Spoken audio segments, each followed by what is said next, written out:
Hello friends, അപ്പോൾ ഇന്നത്തെ വീഡിയോയും മൂന്നാറിൽ തന്നെയാണ് കേട്ടോ. അപ്പോൾ ഇന്ന് നമ്മൾ മൂന്നാറിൽ ഒരു ടീ മ്യൂസിയം വിസിറ്റ് ചെയ്യാൻ പോവുകയാണ്. ആദ്യം ഞങ്ങൾ ടീ ഫാക്ടറിയിലായിരുന്നു പോരുന്നത്, പക്ഷെ അന്ന് അവിടെ പ്രൊഡക്ഷൻ ഒന്നും ഇല്ലായിരുന്നു. അതുകൊണ്ട് നമുക്ക് ഉള്ളിൽ കയറി കാണാൻ പറ്റിയില്ല. അപ്പോഴാണ് ഞങ്ങൾ ഈ ടീ മ്യൂസിയത്തെ പറ്റിയിട്ട് കേട്ടത്. അപ്പോൾ ഞങ്ങൾ കരുതി എന്നാൽ അങ്ങോട്ടേക്കൊന്ന് പോയിട്ട് വരാമെന്ന്. Kannan Devan Hills Plantation Tea Museum എന്നാണ് ഇത് അറിയപ്പെടുന്നത്. നമ്മുടെ കേരളത്തിലെ തേയിലയുടെ ചരിത്രവും എങ്ങനെ കൃഷി ചെയ്യുന്നതും പിന്നെ ഇതിൻ്റെ സംസ്കരണത്തെ പറ്റിയും ഒരു ചെറിയ ഡോക്യുമെൻറ്റേഷൻ വീഡിയോ കാണിച്ചിട്ടാണ് നമ്മളെ പ്ലാന്റിനുള്ളിലേക്ക് കൊണ്ടുപോകുന്നത്. എൻട്രൻസിൽ അവിടെ ഒരു സൺഡയലൊക്കെ വെച്ചിട്ടുണ്ടായിരുന്നു, നിങ്ങളത് കണ്ടെന്ന് വിചാരിക്കുന്നു.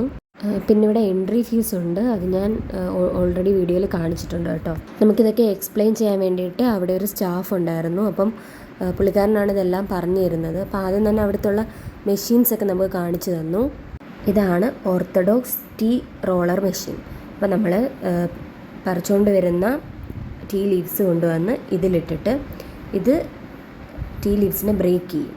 അടുത്തത് മറ്റൊരു പ്രോസസ്സാണ്. നമ്മുടെ ഈ ടീ ലീവ്സ് ഈ റോട്ടർ വെയിനിൽ ഇട്ട് കൊടുക്കും. അങ്ങനെ ഇട്ട് കൊടുക്കുമ്പം ഇതിനകത്ത് കിടന്ന് ക്രഷ് ചെയ്യും.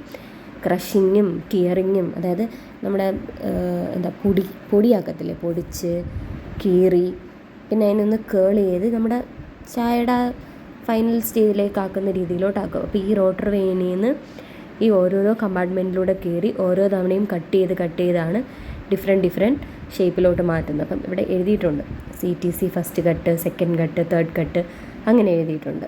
CTC എന്ന് വെച്ച് കഴിഞ്ഞാൽ ക്രഷിങ്, ടിയറിങ് ആൻഡ് കേളിങ് എന്നാണ്. അപ്പം ഈ ഒരു പ്രോസസ്സ് കഴിയുമ്പോഴത്തേനും നമ്മുടെ ടീ ലീവ്സിനൊക്കെ ആ ഒരു ഫ്ലേവറും കളറും ആ ഒരു ടെക്സ്ചറും ഒക്കെ കിട്ടും. 4th കട്ട് വരെ നടക്കുന്നുണ്ട് കേട്ടോ.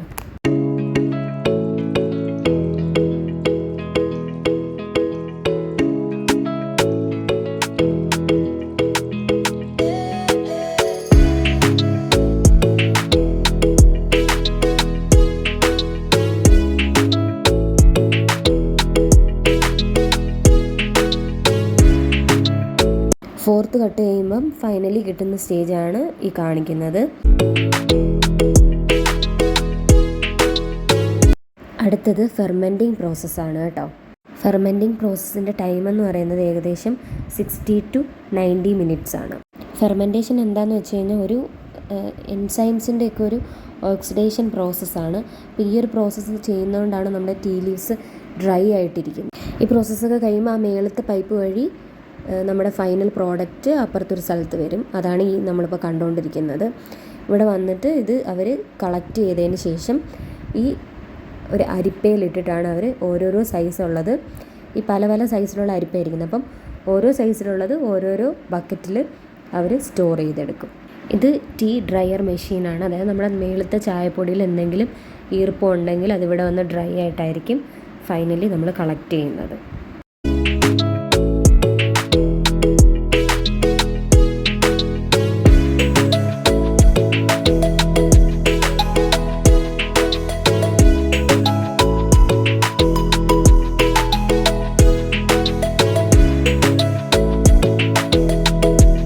നമുക്ക് തന്നെ അവിടെ നിന്ന് തേയില കോരി എടുത്തിട്ട് ആ അരിപ്പയിലിട്ടിട്ട് നോക്കാം, സൈസൊക്കെ നമുക്ക് വേണമെങ്കിൽ നോക്കാം.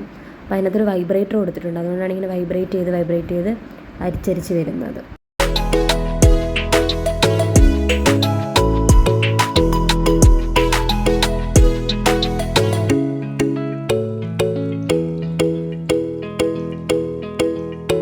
പിന്നെ ഓരോരോ സൈസിലുള്ള ടീ കാണിക്കാൻ വേണ്ടിയിട്ട് അവരിവിടെ ഒരു ബോക്സിൽ ഓരോന്ന് ഇട്ട് വെച്ചിട്ടുണ്ട്. അപ്പം ഇത് CTC ചെയ്തിട്ട് വന്നതും പിന്നെ ഓർത്തഡോക്സ് ടീയും പിന്നെന്താ ഗ്രീൻ ടീ, അങ്ങനെ കുറേ കാര്യങ്ങൾ ഇവിടെ നമുക്ക് വെച്ചിട്ടുണ്ട്. നമുക്കതൊക്കെ ജസ്റ്റ് ഒന്ന് കാണാം.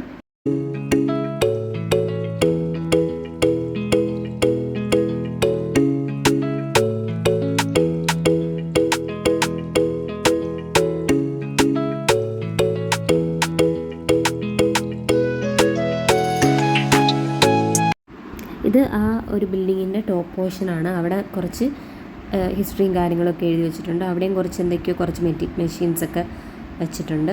അപ്പോൾ അതൊക്കെ കണ്ടിട്ട് നമ്മൾ തിരിച്ച് താഴേക്ക് പോയി. കുറച്ച് പഴയ കാര്യങ്ങളും പഴയ കാലത്ത് ഉപയോഗിച്ചിരുന്ന കുറച്ച് സാധനങ്ങളൊക്കെ അവിടെ വെച്ചിട്ടുണ്ടായിരുന്നു. അപ്പോൾ നമ്മൾ അതൊക്കെ ഒന്ന് ജസ്റ്റ് പോയി ഒന്ന് കണ്ടു. നിങ്ങളൊന്ന് കണ്ടിട്ട് വന്നോളൂ.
അവിടെ നിന്ന് ഇറങ്ങി. പിന്നെ അവിടെ മഗ് പ്രിൻറ്റിംഗ് ഒക്കെ ഉണ്ടായിരുന്നു, നമ്മുടെ ഫോട്ടോസൊക്കെ മഗ്ഗിൽ പ്രിൻ്റ് ചെയ്യുന്ന പരിപാടിയൊക്കെ. അപ്പോൾ അതൊക്കെ കഴിഞ്ഞിട്ട് ഞങ്ങൾ പിന്നെ പുറത്തേക്ക് ഇറങ്ങി. അടുത്ത ഡെസ്റ്റിനേഷനിലേക്കുള്ള വഴിയാണ്. അപ്പോൾ പോകുന്ന വഴി നമ്മളൊരു ഡാം കണ്ടു. ഇത് പൊന്മുടി ഡാമാണ്. പന്നിയാർ റിവറിന് കുറുകെ സ്ഥാപിച്ചിരിക്കുന്ന ഒരു കോൺക്രീറ്റ് ഗ്രാവിറ്റി ഡാമാണ് കേട്ടോ ഇത് കൊന്നത്തങ്ങാടി പഞ്ചായത്തിലാണ് ഈ ഡാമുള്ളത്.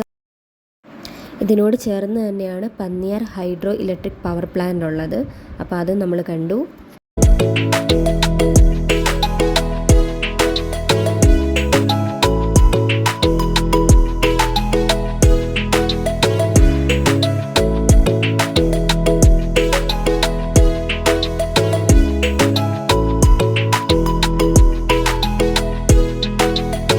പിന്നെ അടുത്ത് നമ്മൾ പോയത് മാട്ടുപ്പെട്ടി ഡാമിലേക്കാണ്. അവിടെ ഈ ബോട്ട്, നമ്മുടെ പെഡൽ ബോട്ടിൻ്റെയൊക്കെ പരിപാടി ഉണ്ടായിരുന്നു. പക്ഷെ ഞങ്ങൾ ചെന്ന സമയത്ത് ബോട്ട് അവൈലബിളും അല്ലായിരുന്നു. മാത്രമല്ല നല്ല മഴയുടെ കോളും ഉണ്ടായിരുന്നു. നമ്മൾ ഇറങ്ങാൻ നിന്നില്ല. ആ ഒരു പ്ലേസിൻ്റെ ഭംഗിയും ആ ഒരു ഡാമിൻ്റെ ഭംഗിയൊക്കെ കണ്ടതിന് ശേഷം ഞങ്ങൾ അവിടെ നിന്ന് അടുത്തൊരു സ്പോട്ടിലേക്ക് പോവുകയാണ്.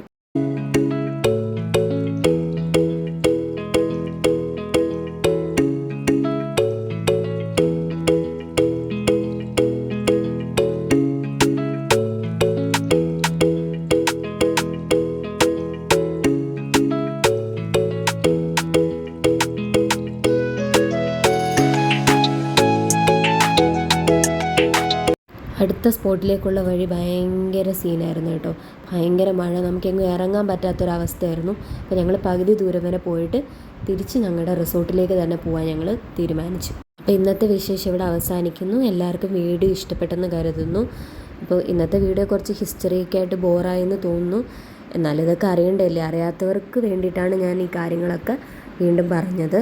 കുറച്ച് കുരങ്ങ കുട്ടന്മാരെയൊക്കെ കണ്ട് അതിന് ശേഷം ഞങ്ങൾ തിരിച്ച് റിസോർട്ടിലേക്ക് പോയി. അപ്പോൾ എല്ലാവരും ഈ വീഡിയോ ലൈക്ക് ചെയ്യുക, ഷെയർ ചെയ്യുക, എൻ്റെ ചാനൽ സബ്സ്ക്രൈബ് ചെയ്യുക. Bye friends.